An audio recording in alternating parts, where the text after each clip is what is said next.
রাজশাহী বিশ্ববিদ্যালয়ের আমাদের সম্মানিত মরহুম মুয়াজ্জিন ছিলেন, তিনি ইন্তেকাল করেছেন। তিনি আমাকে রাজশাহী বিশ্ববিদ্যালয় কেন্দ্র মসজিদে বলতেন, জামাত শিবিরের পেটে মিষ্টি গুড় পড়লে যখন পেটে গুড় পড়ে তারা তখন বানরের নাচ শুরু করে দেয়।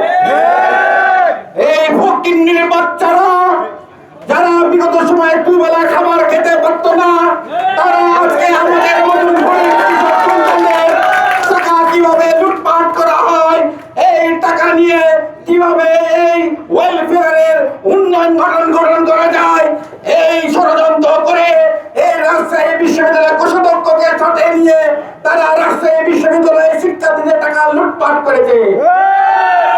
তাদের পূর্বসূরীরা ওই আরবের তুম্বার কুরবানির মাংস চুরি করে খেত, তারা জাকাতের টাকা চুরি করে খেত।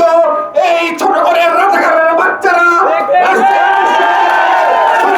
শিক্ষার্থীদের টাকা চুরি করে খায়। আমরা নিন্দা জানাই। আমরা দুঃখ করে বলতে হয় যে রাষ্ট্রকে আমরা চেয়েছিলাম এই রাজশাহী বিশ্ববিদ্যালয়ের শিক্ষার্থীদের কণ্ঠস্বর হয়ে থাকবে। এই রাজশাহী বিশ্ববিদ্যালয়